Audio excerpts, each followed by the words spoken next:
in when we ran it. I think we did it on Wednesday. I didn't practice on Wednesday.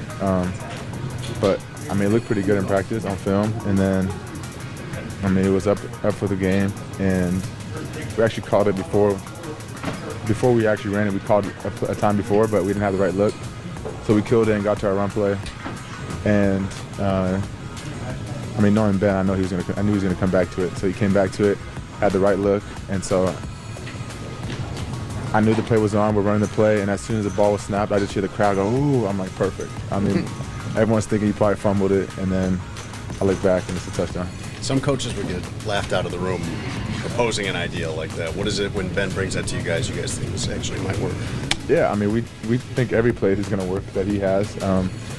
Obviously, you know, Ben's smart. He's watching tape, tendencies, things that work, things that can work, and so almost all the plays that he draws up, there's a reason behind it and there's intent behind it. So and we understand that, and so any play that he draws up for us, we're trying to execute so we can run in the game. You guys are great, man. Hey, Sage, just coming off of last week, this was their first loss since September, and the injuries. Just what does this win mean for the team and for this team psychologically or emotionally? Yeah, it was a big win for us. We know the type of team we are. We know the guys that we have in this locker room. Last week was tough, but I mean, I think the outside was more worried than actually us as a team was, because we know the type of players that we have in this locker room, the coaches, just what we've built. And one game is not going to deter us from our end goal and what we're striving to do. So it was a good win though for us to get back on track and build this momentum up again. How well do you think the run and the pass complemented each other today? It was awesome. Demo was down, but I think Craig, Jamal, they stepped up big. Vaki, Jameer, more of a load this game obviously, but he did great. And Jared played lights out. So you guys caught, I understand, the tail end of the Eagles game in the locker room. That's kind of why we were delayed, right? Yeah. What was the reaction? I mean, I was watching on my phone, had a few of my teammates watching, and I think Jared was ahead of me, so he was on the other side of the locker, and I just hear him yell. And I'm like, what happened? He's like, the Commander scored.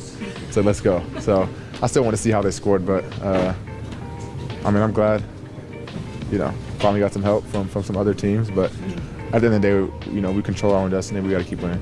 Is that fun part of the charm, like the end of the season, you're watching what's going on, you can finally kind of somewhat care about what's going on around the league? Yeah, I watch football every week, not just toward the end of the season, but I really watch our division for almost every week, so I'm tuned in. Like last week, I was watching the Bears-Vikings, hoping the Bears would win, but I'm watching every week. Even like the Commanders-Bears game when they had the Hail Mary, I was jumping up and down like you thought I played for the Bears, so I'm tuning in every week, but it does get a little more interesting towards the end of the year. You're shifting gears to this week. Obviously, we know what it is. Y'all playing the 49ers rematch of last year, NFC Championship. How much of that fuel y'all? Is it an opportunity maybe had closure to last year? Or is last year even a factor into this year at all? This year? I think for me personally, I want to win. I remember that feeling walking off that field last year and didn't feel good. So going in there, we obviously all want to win, but I think there is going to be, I don't know if it's going to get brought up or not, but I feel like each player that was here last year knows the feeling that we had last year, and we want to go in there and hopefully, come out with a dub. But we got to prepare the right way, and they're a good team. The record that they have, I feel like, doesn't really show what kind of team they are. They can put up points in a hurry, and they have a good defense. What did it feel like last year? Can you just put that into words? Like how much did it hurt? Yeah, it was. I played a few. In college, not really any big games, but in high school, when you think those are the biggest games of your life, I lost, in the CIF when I was in high school, my junior year. That one hurt. But I would say that game was probably up there with one of the worst L's that I've had in my life, in my football career. So just the way everything played out was just, it was like a horror movie. But we're back, new year. We got a chance to redeem ourselves, so I think we're pretty excited. What kind of step do you feel like Jameis taking this year? He's on pace to crack 1,000 yards despite missing those two games. Just where have you seen him take his game to the next level this season? Yeah, he's been balling. I think I get asked this question like 20 times a year, so I'm trying to figure out a different way to answer it. He's getting better in all facets, whether it's literally on the football field, watching film, understanding coverages, in the run game. He's just getting better in, as a whole, as a person, as a player, and I think it's showing on the field. And I know he's excited. We're excited for him, but I told him he got to get 1,000 before the season's over, so we're going to make sure we get that. Hey, yo, the lies so that you never make it. Hopeless, so it seems. Eyes closed, hands open wide to embrace your dreams. Sometimes you gotta take a loss just to get the win. Like lots of sin was popping in like oxygen when boxes win. Focus on the mental, never lose like a smooth instrumental. Better choose on the move in a pinto. Choose when I get to, never lose, move on the move, but it's simple. Never give up and we running it, maybe. We just keep winning, we conquering daily. Envision that pay me, it's never the sway me. Indigenous, maybe we winning this crazy. Your opportunity, your opportunity, your opportunity. This your opportunity, your opportunity, your opportunity, your opportunity. This your opportunity, your opportunity, your opportunity, your opportunity. This your opportunity, your opportunity, your opportunity, your opportunity.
Oh, 1, 2. You've got to do this. You can only hear the music. Hello, hello. Can you guys hear me now? Can you hear me now? Can you hear me now? Hello, hello. Can you hear me now? Can you hear me now? Hello, hello. No sound. Wonderful. Check, check. 1, 2.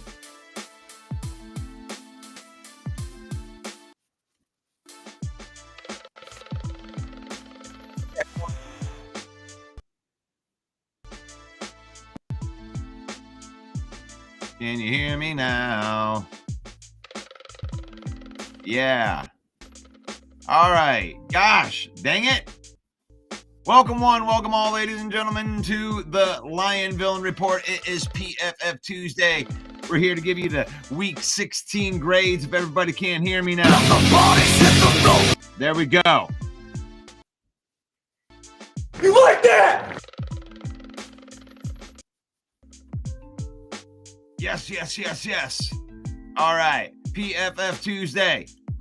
Right there. We're broadcasting live into the Lion Villain Squad Facebook page right there.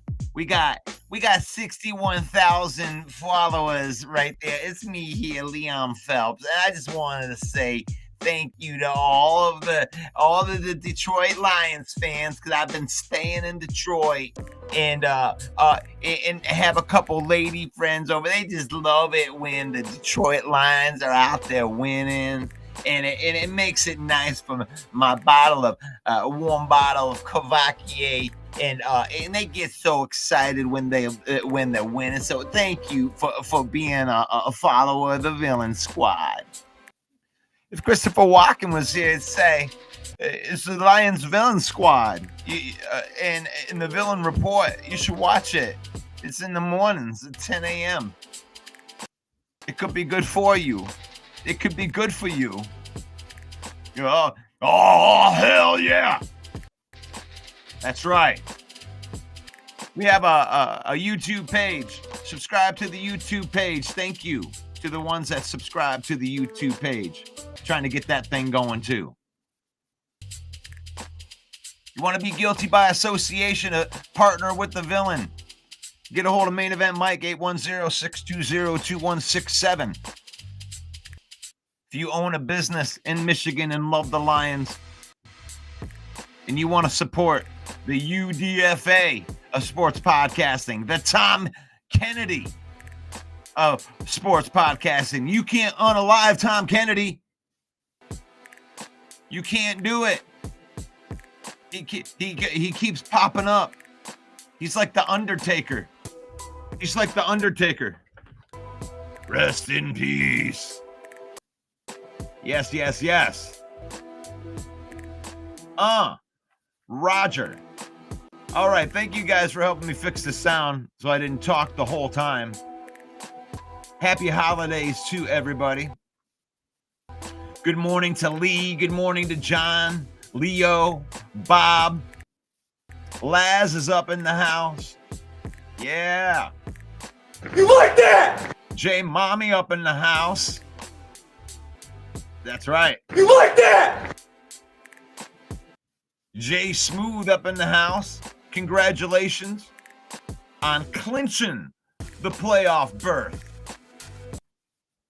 Because if we found out anything through all the years of watching football, is if you make it in the tournament, if you can make it into the tournament, then you have a chance. You have a chance to win the Super Bowl. That's right. Good morning, Matthew. You like that? Yeah, Dwayne's up in the house telling me, yeah, you can finally hear me right there. You like that? Technical difficulties. It's all right. We work with what we've got, you know. I'm not the best podcast on here. I know it, but I know that I'm getting better every day. I know that we hit that grind. Maybe this is my 3-13 season, but I'm going to get the 13 wins with this podcast. Let's go. Good morning, Jeremy B. Merry Christmas to my friend Nick McClin. You like that? Say hello to my little friend. And it is, like I promised, it's PFF Tuesday. And we want to be in here. And let's see, let's go switch some of this stuff around and share this tab instead. And all right. Swapping them around. Got these offensive grades. And the way I like to do these things, you're going left to right on here. And I know a lot of you wanted to see some of these offensive grades right here. But here we are. The top guys, you got, this is the total amount of snaps over here. If you can see my little arrow, the total amount of snaps. This is the pass block, the passing snaps, the pass blocking snaps, the run snaps, and the run blocking snaps. Offensive grade is right here. Your passing grade is right here. Your pass blocking grade is here. Your run grade, your run block grade, and then your penalties. So I usually just go left to right, but we start out with the overall here. And Frank Ragnow, the Tank, was Frank the Tank was being Frank the Tank. It's good to see Frank the Tank back.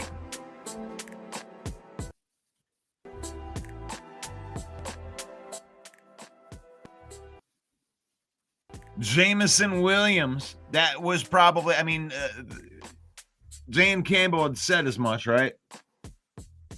Dan Campbell had said that this was Jamison Williams' best game. And I echo that. I think that's a good call. Nice. It was nice to see them connect on that long bomb. And it reflects in the score right there. Kevin Zeitler with a good game. Dan Skipper with a good game. 75.2. Look at Dan. Dan in there for his entire 6 snaps. 6 snaps out there. Killing it.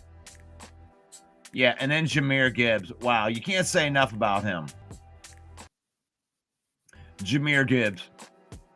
Amon-Ra St. Brown with a good game. Taylor Decker with a good game.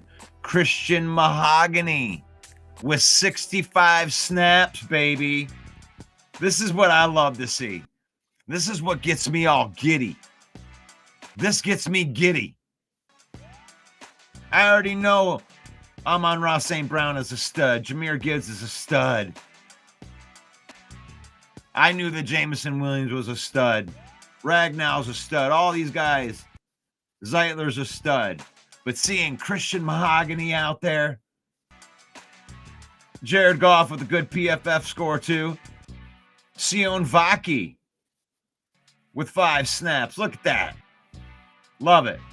And down on the bottom, Brock Wright was the lowest scoring, 44.6. That's not even, that's bad. I mean, that's below average. Let's call 44.6 below average.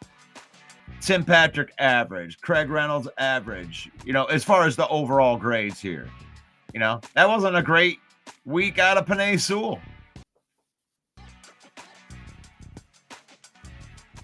But let's isolate this just by the passing. Jamison Williams with a great passing grade, 87.8. You like that? You like that? I do. Jamar Jefferson, Sion Vaki, Amon-Ra St. Brown. Look at those guys right there. In the pass blocking, Taylor Decker, Christian Mahogany with an 82.5, second on the team. That's your 6th round draft pick, folks. Christian Mahogany's your 6th round draft pick. That is a future starter right there. That's why they picked him. That's Jeremy B fell in love with this kid.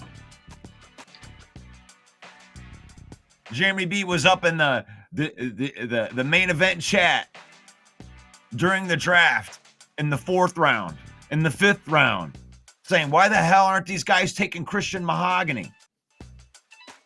And in the 6th round, they took Christian Mahogany. And I know, Jeremy, I know that you were giddy when you saw that.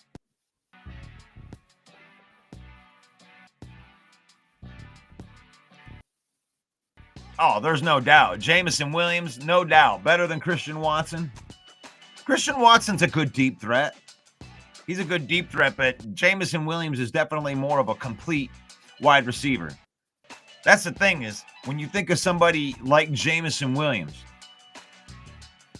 and you think of somebody that can just, run the football or just run deep, outrun you. And he's more than that. He can run all the routes. That's why they got him, because he can do it all. He can do it all. Yeah. Jeremy already. He's on there. He's better than Glasgow. Yeah. I mean, I don't think they're going to take the job away from Glasgow, but you can never have too many of these, offensive linemen. You got Coyote. I mean, Dan Campbell said as much as that he's not saying that Mahogany was even ahead of Coyote, Awasika. It's like you can't have too many good offensive linemen. And that's a great thing to see right there with Christian Mahogany. And that's what we talked about. We talked about it all season. Is you want to have the depth, right? It's all about the depth. And now you got your 6th-round rookie coming in and killing it. Out there killing it. Frank Ragnow with a good game. Kevin Zeitler with a good game. I mean, that's nice to see all of your offensive linemen. Actually, Penei Sewell had the weakest game. Let's see what they do in run blocking here. There's Sewell a little bit better in that one. But right there, Dan Skipper, Mahogany. There he is again, 70. Zeitler with a 75. Frank Ragnow with an 84.8. So they were winning at the line of scrimmage. That's why it's like we tell you, hey, you don't have to freak out. You don't have to freak out about, not having enough depth, because you got guys that can step in.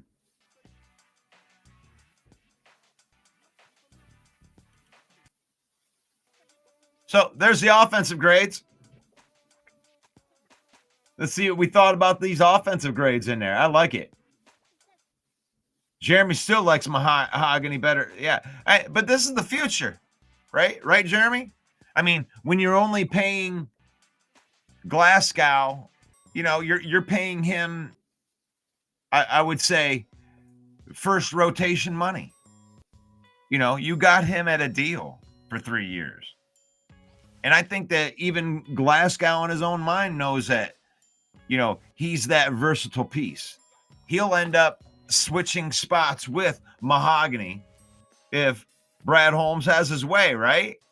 You want these guys. They've been developing all these guys. It's like they've developed like every single guy. I've been on here just talking about on shows here talking about all of the draft picks that he had. And a couple of these, it's like we would have written off Jamar Jefferson. Now, he's a 7th-round pick. Now, if you want to put any blemish on Brad Holmes' draft picks, you can't even do that. You just had Jamar Jefferson come in and play meaningful snaps. Look at that. You got Jamar Jefferson. That's your 7th-round draft pick from the first year. So you got literally every single Brad Holmes draft pick contributing in one way or another. And if they're not contributing here, they're contributing somewhere. You can't keep everybody. But you even brought Michael Pittman, not Michael Pittman, but Pittman, the linebacker. Anthony Pittman. I said Michael Pittman. There we go. Good morning, Bear Down Mike. God morning. I like that. Faith, family, then football. But I know you meant good morning, but I took it as an opportunity right there. He's been a great downfield blocker, JMO. Yes, for sure. Merry Christmas, Henry Gray. You like that? I'm officially canceling my Christmas show tomorrow. I don't think I wanted to do a show during Christmas tomorrow. Maybe I'll come on later. I'm not going to do it in the morning. My 5-year-old autistic son is starting to understand Christmas.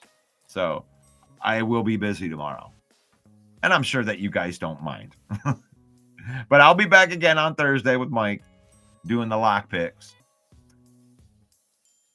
One thing is we can't let the 49ers win. Revenge is our only option. If you guys want to just get in there and talk about it, that's cool. But I got to go into the defense now. Let's go check out these defense scores. Got to like that. I love this setup in here, Jeremy, when it comes to looking at these PFF scores. Got my little thing in the corner.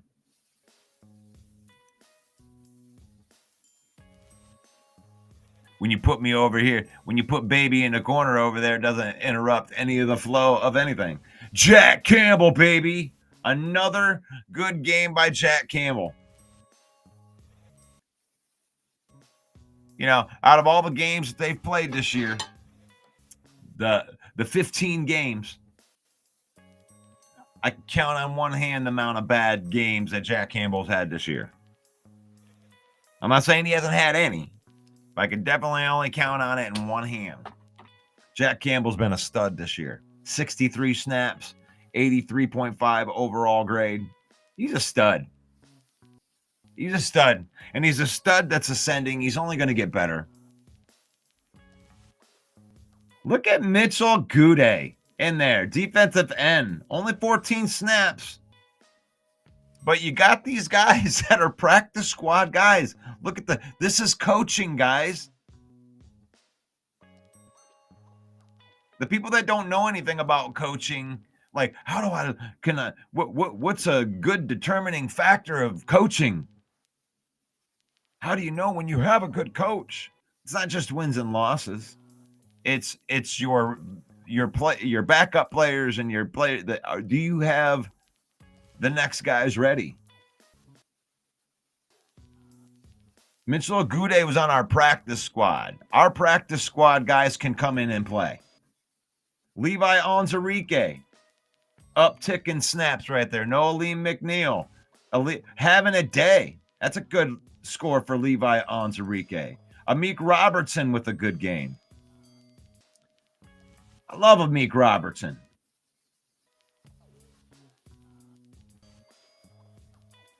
You know, Levi Onwuzurike, Amik Robertson. Here's two guys right there that I would say that people at the beginning of the season didn't give a lot of credence to. Yeah, okay, Amik. Oh, you got a nice little death piece. You count on 5'8" Amik Robertson out in coverage. Yes, you can.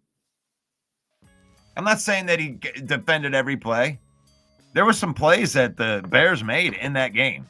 Contested catches.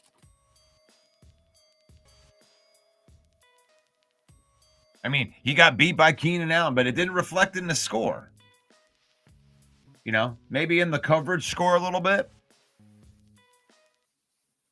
But you got to like that. The secondary, look at the secondary pieces. Ifeatu Melifonwu coming back. 50 snaps, 66.5 overall PFF grade for the game.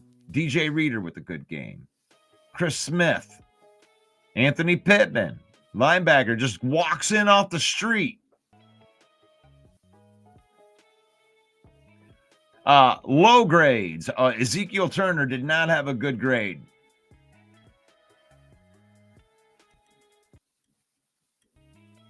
I think there were a couple plays that he got burnt on in the middle, especially during those 2 touchdown drives. Pat O'Connor didn't have a good overall grade. So I try to look at silver linings right here. So Ezekiel Turner, he was the best in run defense. So he was better in the run defense. He wasn't so good in coverage. That's what we're seeing right here. Run defense. Who's our badass run defenders? Amik Robertson with a 90.2 grade. He had a real nice tackle for loss that I can remember off the top of my head. Love that. Amik Robertson, Levi with a good run grade. Jack Campbell always has a good run grade. Brian Branch, Ben Neiman, Mohammed with a good, honorable mentions here into the 60s with Nowoski, Joseph, Malafanu, Josh Pascal, Terriana Arnold, Chris Smith. I mean, really, looks like Pat O'Connor struggled, but not in tackling. Let's see. Our best tacklers, Brian Branch, Jack Campbell again. Kirby Joseph, sure tackling. You got sure tackling 9 deep. Really all the way down into 11. So you always want to see a lot of that tackling in the green. You want these tackling to be in the green. That's a good tackling day. Pass rush, Brian Branch. We don't have that pass rush. We have to figure out other ways. We already know this. I mean, that's how you know. There's evidence. There's evidence that lines up with what you see with your eyes. Right there. When your best pass rusher is Brian Branch, you need some help. You got to find a way to get a pass rush, or maybe you're dropping more in the coverage. And I think they did that a lot more with Caleb Williams, because Caleb Williams is accurate. And they knew they could eventually get him off his spot with the 4 guys and keeping the extra guys in coverage. So, in coverage, who did we have? Decent coverage all the way down to about, let's say, Brian Branch right here. Good coverage game out of Anthony Pittman. That's good. Robertson, Mitchell Agude. You got good coverage grades right there. The ones that not so good, Terrion Arnold, that surprises me. I thought that he had a pretty good game. I think that he did give up a big catch, though.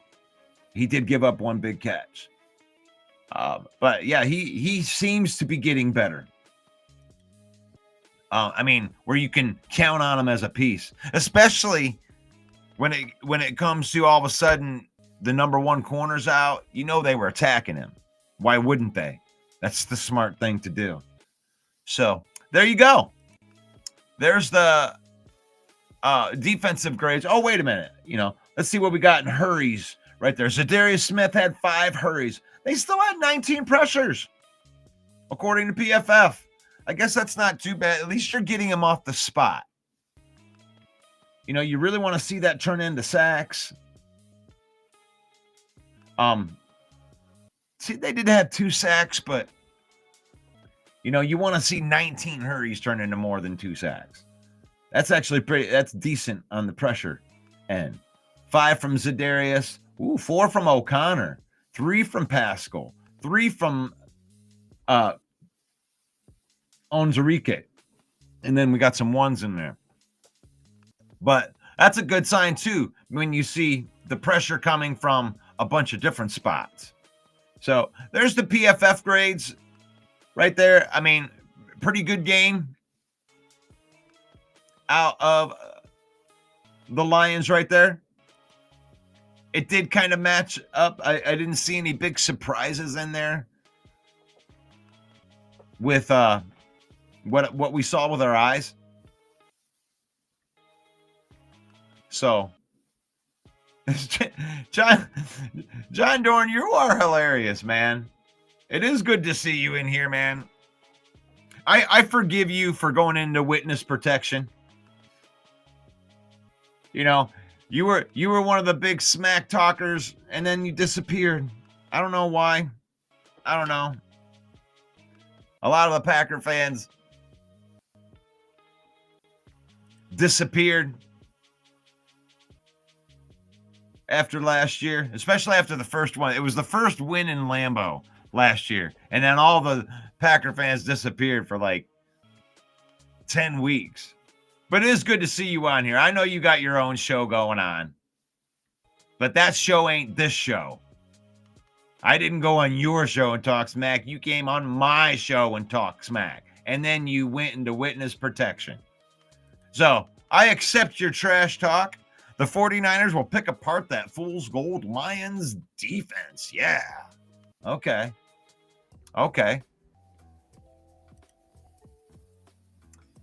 Muhammad had a sack. Terrion tried to get the interception, but putting him on Keenan Allen was a mistake.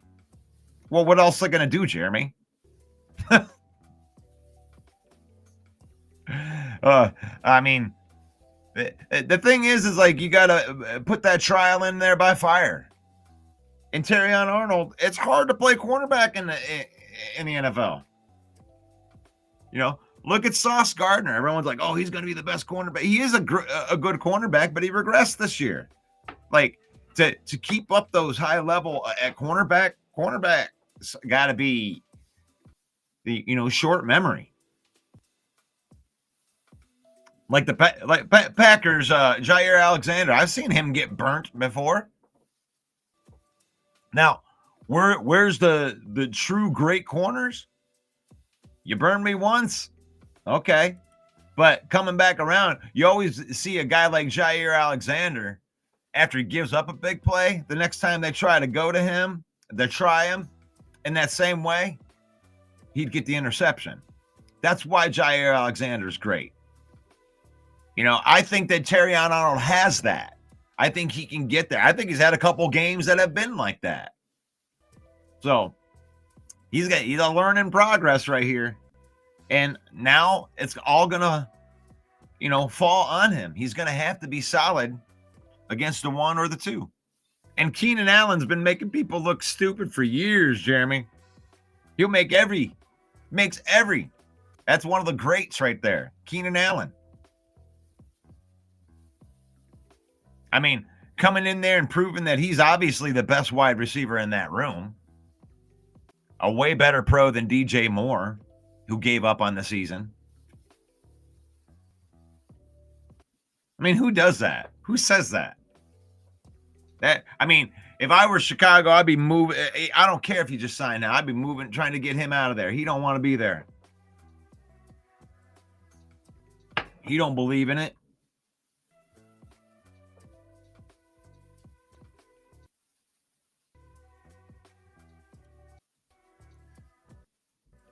Terrion was cooked by Allen 3 times. Yep. He gave up a long touchdown. I think that long touchdown. I thought Amik Robertson was on him during that long touchdown. Maybe I'm wrong on that.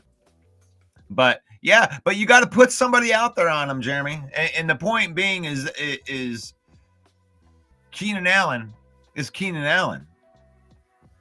You got cooked on a couple plays, sure. But when you're up like that, it's like, they had a couple nice drives. I mean, they only scored 17 points. And the thing is like, you don't want a defense that is going to get cooked and then it gets in their head and it messes with them for the rest of the game. You got to have guys that have the mental fortitude to come back. When you throw an interception or a pick six, Jared Goff's got to go right back out there after throwing a touchdown pass to the other guys. So same thing with the cornerbacks. Terrion's going to get cooked some more until he learns. But the abilities are there. The way that he turned around, I was so proud of Terrion Arnold. After all the stuff, they got beat, they get into the end zone. He turns his body, bats the ball down to where they can't call penalty. That's this type of stuff that I like seeing. I like seeing the progression. There you go. That was great on Terrion Arnold to come back after doing that. Congratulations to the Packers. This is the competition. This is what it's all about. We finally got some teams around here. I really do believe that the NFC North, we're the teams. We're the teams. Somebody from the NFC North is going to make it into the Super Bowl.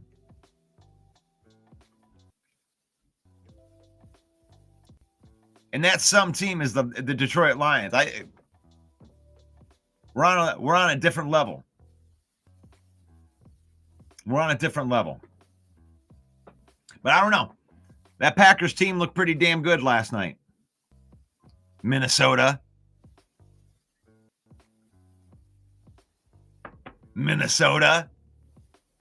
Hey, Packers. Guess what? You got to play Minnesota this week.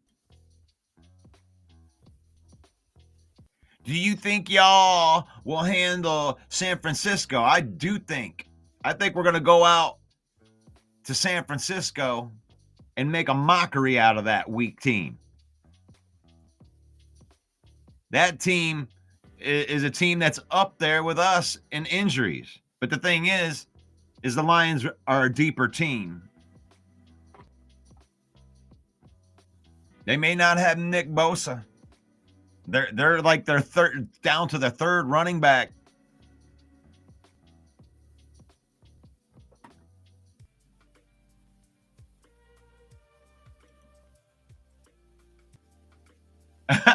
Bear down, Mikey. Yeah, there you go.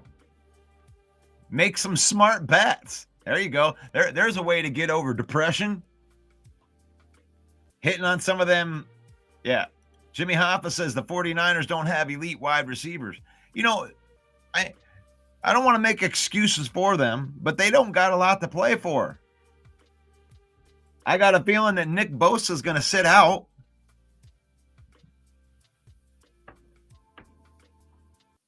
He's going to I think that some players, when you get down to season like this, you know, Nick Bosa may be suffering from a we don't have anything to play for injury.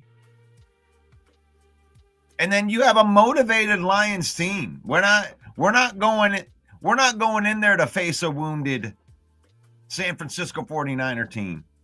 This Lions team is preparing this week to take a dump truck out to San Francisco and get some revenge. And half of the Warriors that you had on your team, San Fran, that came back and won in the NFC Championship aren't there. You have half of your Warriors, and then you have a very, very motivated team that's better. This team is way better than the team that played in the NFC Championship last year. And that's just having an average secondary. The Lions don't have an elite defense right now.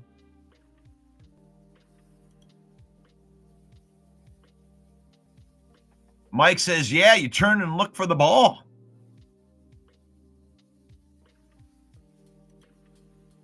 Now that San Francisco is missing all of their screenplay merchants, Brock Purdy doesn't look as good. I expect San Francisco to be up for this game, but I don't expect them to be up for this game for the entire time. I don't think that the San Francisco 49ers have the intestinal fortitude to win a game that doesn't matter for them while beating a Lions team playing for everything. I can't see it happening. Fourth running back is out now. Looks like Deebo Samuel's going to be their running back.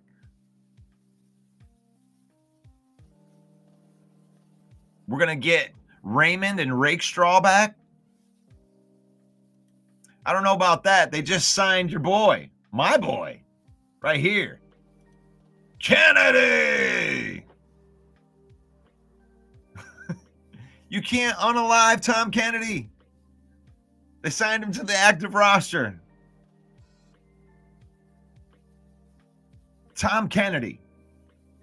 That's my guy. I got to get Tom Kennedy on this show. Anybody know Tom got him on a DM? I'd love to get Tom Kennedy on this show. You are so inspiring, Tom Kennedy.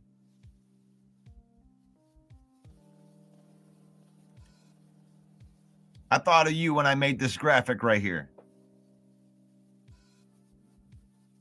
You know, every time I get frustrated because I don't have this or I don't have that for the podcast, getting it better, I just know that I'm getting better. I just know that I'm grinding. I know that I'm seeking out information to become a better show host. And,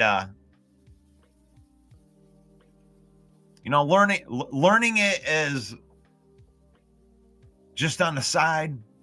You know, I know if anybody's been following this while we've been doing this 5 days a week for the entire 2.5 years we've been doing it, you know that it's better. You know we're getting better in here. And we're going to continue to get better. And I love you, Tom Kennedy, because you prove that. You go out there, you grind. You go out there, you don't give up. You're on the practice squad, off the practice squad, onto the main roster, off the main roster. I'll do whatever it takes, coach. The Tom Kennedy. Tom Kennedy. You like that? It's my guy, man. Well, I love it. PFF Tuesday. 16 the 16-week grades right here. On the Villain Report every Tuesday. Hey, get that Detroit Lions swag. There it is. I forgot to throw that out there earlier. Brought to you by the Detroit Lions NFL shop. We are affiliate marketing partners, which means that if you use the Villain code, you could save up to 25%. Tomorrow, it probably won't be there by Christmas, but we'll have to see what's on there.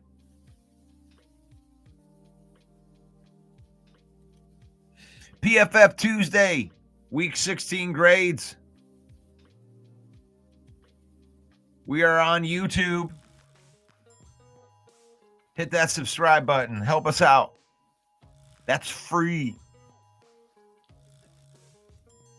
If you're a die-hard Detroit Lion fan, baby, give me a hell yeah. You can type hell yeah in the comments, and anytime you type hell yeah into the comments, I'm gonna think that it's said like Stone Cold Steve Austin, because I'm allowed to do that. So if you type hell yeah in the comments, I'm gonna read it like Stone Cold Steve Austin. Broski Bear, it's good to see you in here. Russell the Muscle, have a Merry Christmas. Merry Christmas to you too. 'Tis the season. Let me get into this right here. 'Tis the season to be jolly, fa la la la la. Trying to get the music up a little bit.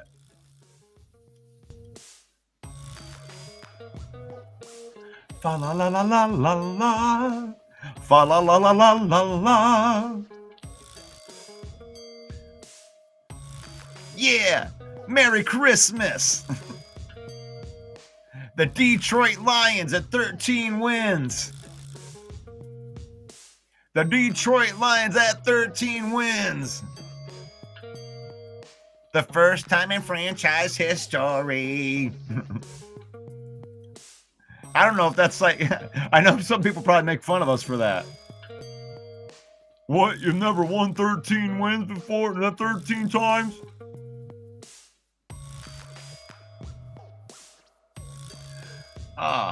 Did John Dorn throw something else in there?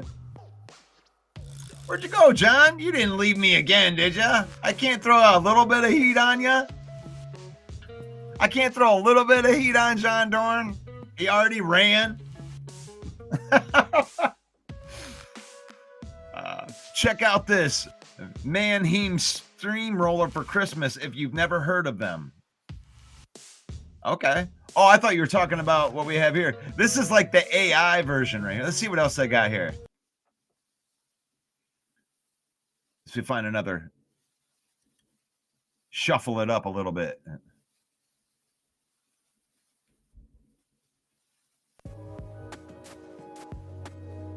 There you go. All right.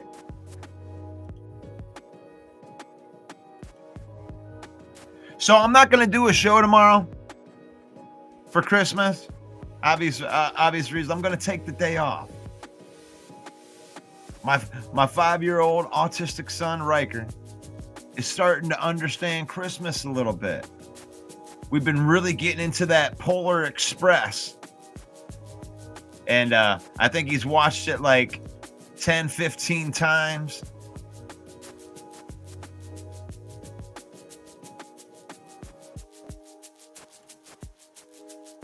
Oh, hell yeah.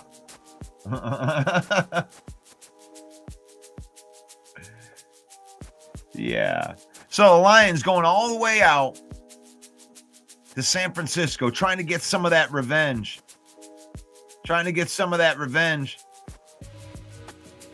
You got reports coming out with the Chicago Bears. They're going to interview Ben Johnson. You should. Why wouldn't you want to interview Ben Johnson? I think Ben Johnson's going to take quite a few interviews.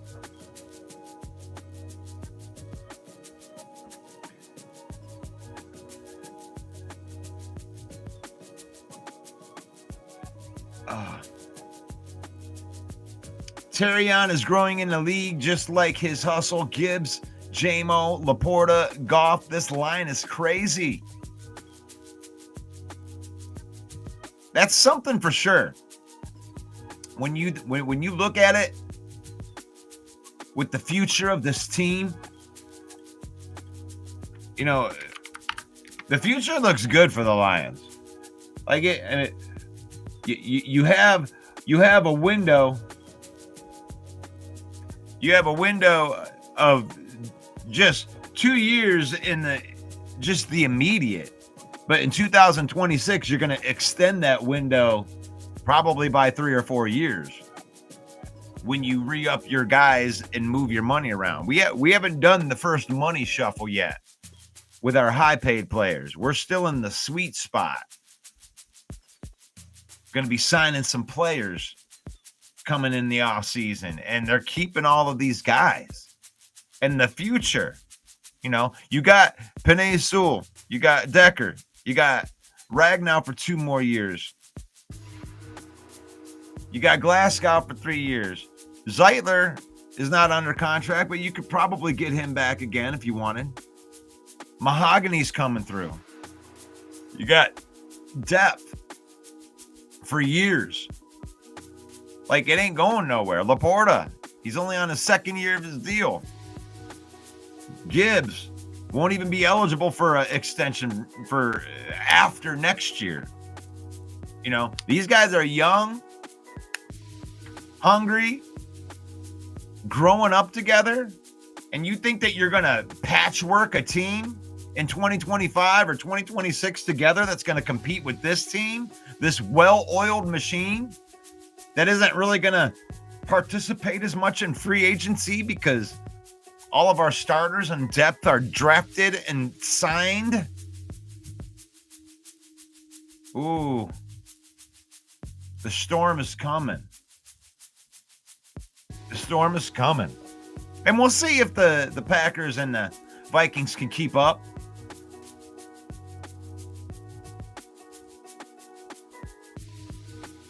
We'll see.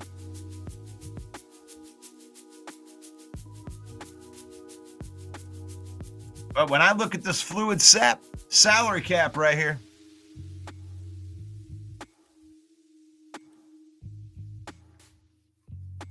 it's a beautiful thing. I mean, the teams don't have this. I mean, look at that. This is the 2025 roster. I like bringing this up every once in a while. The 2025 roster has 40 players on it already. before going into the offseason without re-signing Carlton Davis or Zeitler with their $63 million in cap space that they're going to have. I mean, obviously they're going to re-sign Hutchinson. They're going to spend some of that money this offseason, bringing back Joseph, making it better long term. But that's not a lot of play. I mean, you got your draft coming up. That's not a lot of roster spots. Leaving people. These people are all under contract. And even at that, when you get into 2026, you still have 31 of those guys under contract. These guys are here long term. Long term. I don't know. And here we are. We're in the stage of competition. Everybody keeps on asking that, like, what do you got to worry about?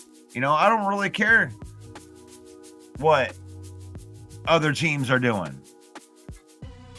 And the Vikings can say the same thing, by the way. As I see Sarah in here. Ho, ho, ho, Merry Christmas, everyone. May your bellies be filled with yummy food. And Sarah and her team with the Minnesota Vikings are in the exact same position that the Lions are in. Exact. In control of their own destiny. I don't give a damn what happens. I know the Lions are going to go into San Francisco this week and dump truck the San Francisco team and get their revenge. I don't care if they're wounded. Put them down like a rabid dog. That's what we're going to do to them San Francisco 49ers. Put them down like a rabid dog. I don't care if you're injured. Nobody cared when the Lions were injured.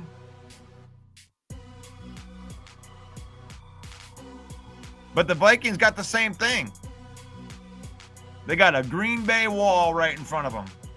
Now, that game's going to be, I think, is going to be better contested than the Lions San Francisco game. Lions are in playoff mode with their head space. The San Francisco has been eliminated from the playoffs. They've had guys on the team that have checked out. I mean, you saw it in the Bears game. The Bears have a better team than what they put out there on Sunday. But when you've been eliminated from the playoffs and you got some of the players, it only takes a couple of them that have checked out, like DJ Moore checked out. And you're not going to beat the good teams that are focused, laser focused on trying to get wins. I mean, the Minnesota Vikings don't give a damn if whoever believed in them at the beginning of the season or whatever. They're out there to prove that they belonged the entire time. And there is a potential. And I'm crazy for this because I know a lot of people are going to be rooting for Green Bay in this game next week as a Lion fan. I'm not going to do that. I'll never root for Green Bay. Are you crazy? Never root for Green Bay. I want the smoke. I want the Lions to win. And I want the Minnesota Vikings to win. So we can set up an epic clash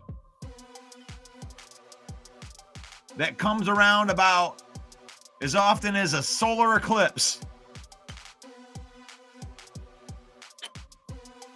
I don't know. I don't know how many times in history that the 1 seed and the division title would be decided on the last game of the season. Has that ever happened before? where the 1 seed and the division title, it makes the weight of that game so unbelievably big. Unbelievable big. You want to talk about, outside of the Super Bowl, if the Minnesota Vikings and the Lions both win this week, outside of the Super Bowl, I don't think that you would find an energy type of game that has more on the line. I'll put it over playoff game, maybe the NFC Championship games. AFC, NFC Championship. So we'll take those, strike those. Super Bowl, NFC Championship, or AFC Championship. This will be the biggest game. Bigger than a divisional round playoff game. Bigger than a playoff game. Because it means so much. The winner of that game, if this all comes together like this, the winner gets the 1 seed and a bye and the NFC North title. The loser of the game gets the 5 seed and has to play a road game as a 14-3 team. How big is that? Now, the question is, can the Lions and the Vikings do it one more time to set up this epic battle? I don't know if it's ever happened before. The bottom line is the Week 18 game is looking more and more like it's going to be for everything. I mean, you talk about playoff seeding. You got to play an entire extra game.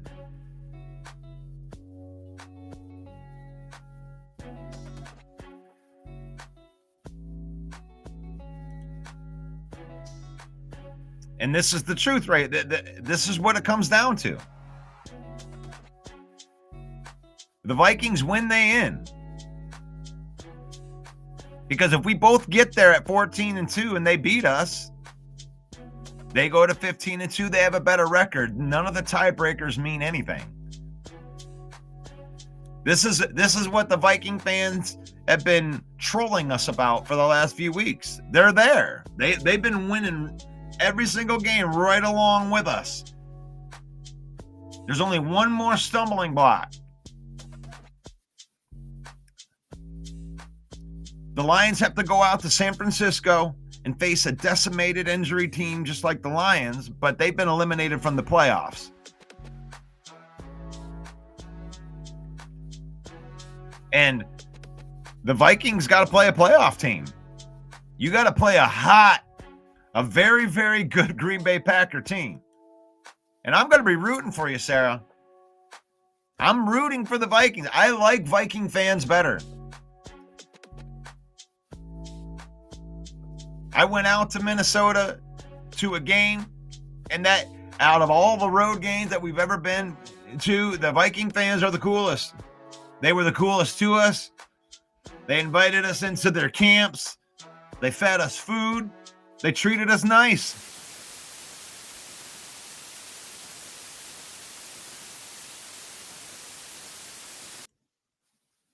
I mean, that's up. That's what's up. So I'll never root for the. See, I'm a rival fan. I can't root for the Packers in any light. In any light, they're an entitled fan base. They don't appreciate what they have.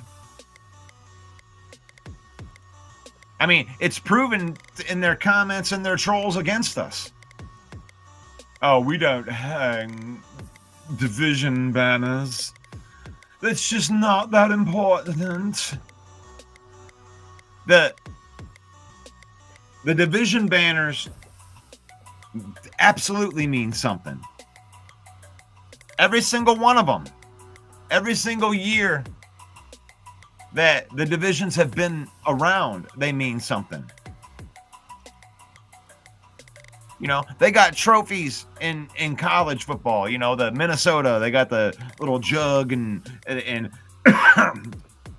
all of those rivalry games mean something. Sarah says, have I ever been to Lambeau? I have not been to Lambeau yet.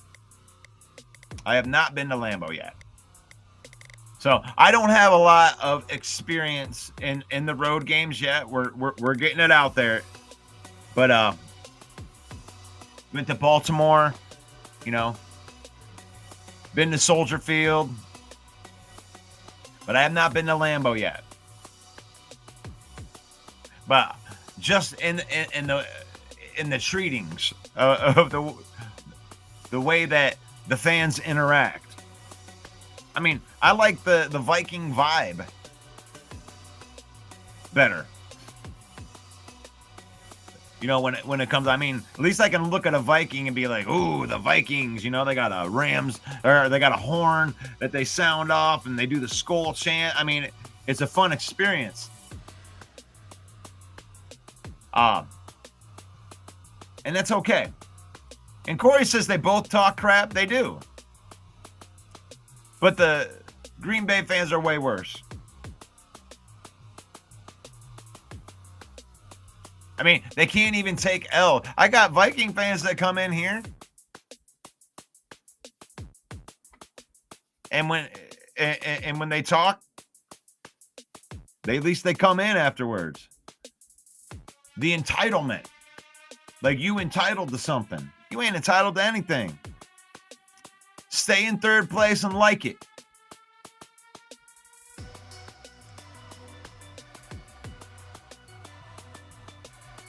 But I love the opportunity that's here. And I don't care. I'm not here to drag down the Packers. I'm just telling you, I'm going to be rooting for the Vikings because I want the smoke.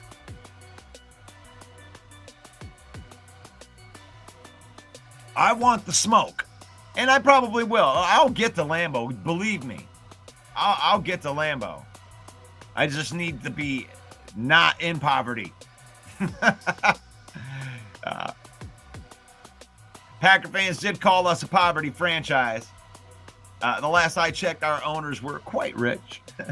Yeah, I'm not saying that. I'm just saying I'm a rival fan, right? I respect the Packers. I respect them because they've been doing it, you know? You respect them like the rival. I want to be respected as a Lion fan. You know, I've been following them, and I'm a loyal person.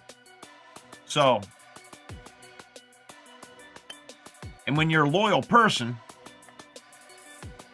it's like no matter what happens, it's like, man, you just want to stick by them. They've just never done it in my lifetime. And the payoff would be great. Is this the year of the Lion? I don't know. I mean, we're so used to the ball being pulled out like Charlie Brown that the expecting to win is a new thing for a lot of Lion fans. But we have a team right now that the Lions have that just has more will than your team. I believe they grind people out until they don't want to play us no more. I mean, I've watched all of these teams. They come in and they start swinging and swinging away and they just run out of gas, and then we close them out. I mean, people give Dan Campbell such a hard time for being an aggressive coach. But at the end of the day, he's just going to win the game. Like, if you got a shot to put the game away, he's going to take the shot to put the game away instead of leaving it to chance. And it's that thing. It's a hard thing to learn to live with, because when it doesn't work, you can point to it. And when it does work, you just smile and you move on with it and you barely acknowledge it. So you're like, oh, he's stupid, but for always going for it when it doesn't work.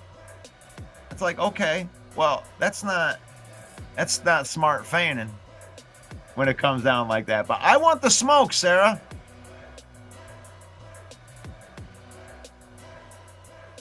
JC says any given Sunday is real to me.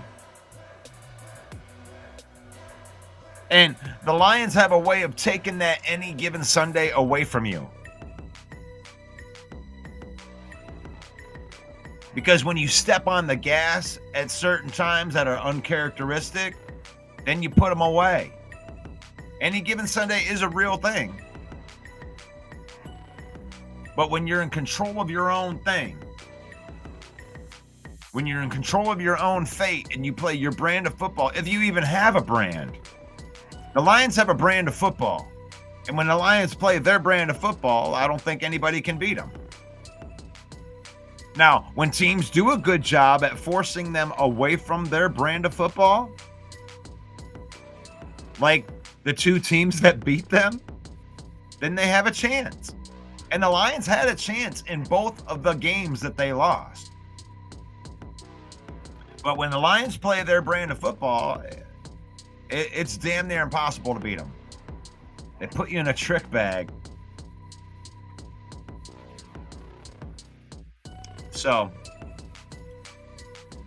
Corey says the facts you have to play the games, predictions are cool, but it doesn't change the outcome. It doesn't.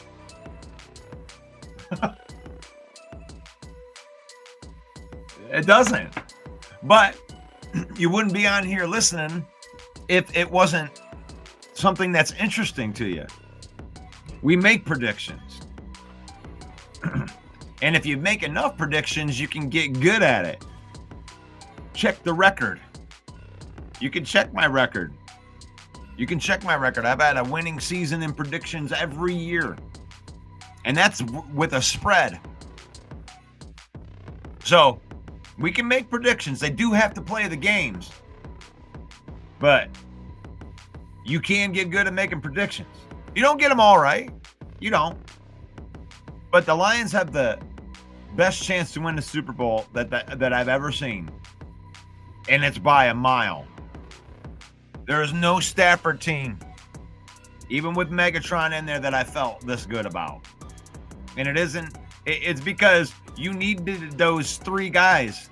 You needed those three guys to be the shit every week in order to win. You had to have Calvin Johnson, Matt Stafford, or Ndamukong Suh. Those were the big high money guys on our team, and we were strapped in, capped in with those three guys. If those three guys didn't output, somebody stopped those guys and we were done.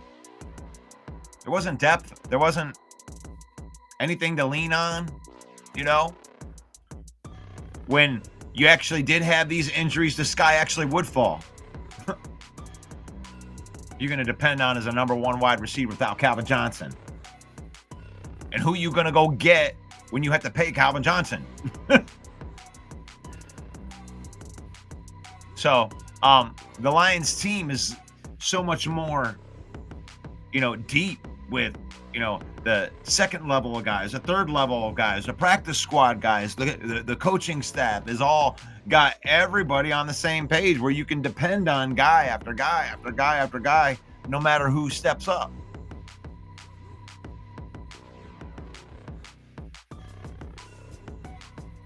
J Mommy says Campbell got faith in these players.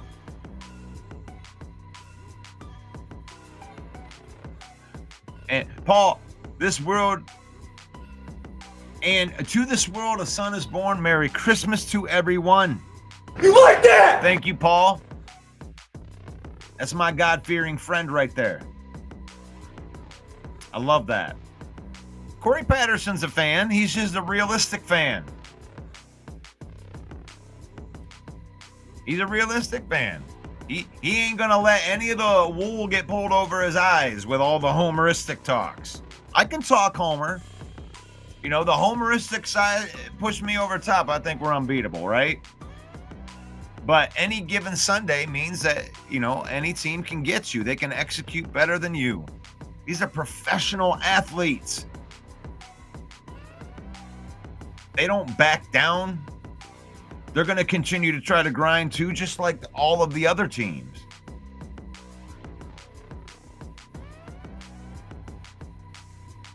This is the type of team that you don't bet against. They got that.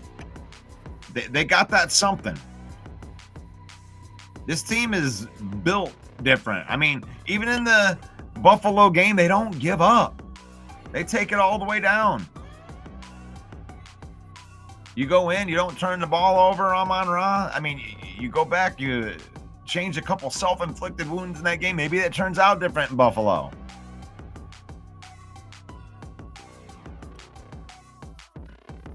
This is the Lion Villain Report. Thank you for popping by this PFF Tuesday. Gave you the grades a little bit earlier.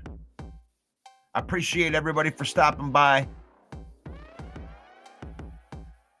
We got the Lion Villain Squad Facebook page. Thank you to the Lion Villain Squad Facebook page allowing us broadcasting in there. Talking all that mess. Thank you to the YouTube page as well, at Lions Villain Squad. You can subscribe there.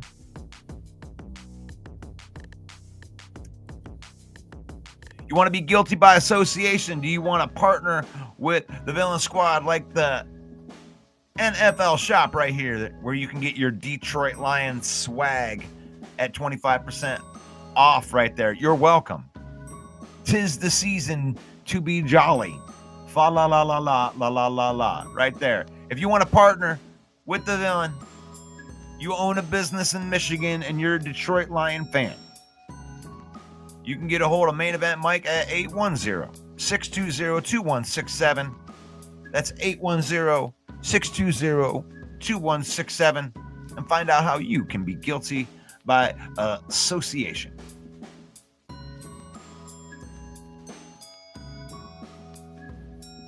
PFF Tuesday grades. Thank you, everybody, for stopping by. Faith, family, and football. And then football. In that order. We use football to make these memories, to create these memories, to spend time with our family. We don't let football use us.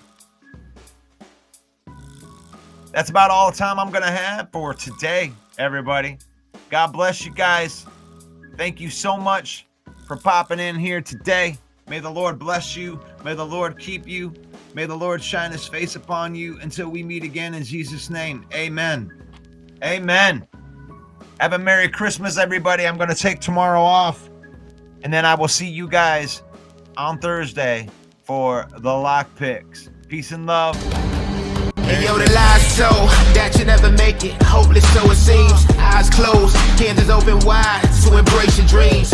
Sometimes you gotta take a loss just to get the win. Like lots of sin was popping in like oxygen when boxes wet. Focus on the mental, never lose like a smooth instrumental. Better choose on the move in a pinto. Choose what I get to, never lose smooth on the move, but it's simple. Never give up and we running it, maybe. We just keep winning, we conquering daily. Envision that pay me, it's never the sway me. Indigenous, maybe we winning this crazy. Your opportunity. Your opportunity, your opportunity, it's your opportunity, your opportunity, your opportunity, your opportunity, it's your opportunity, your opportunity, your opportunity, your opportunity, it's your opportunity.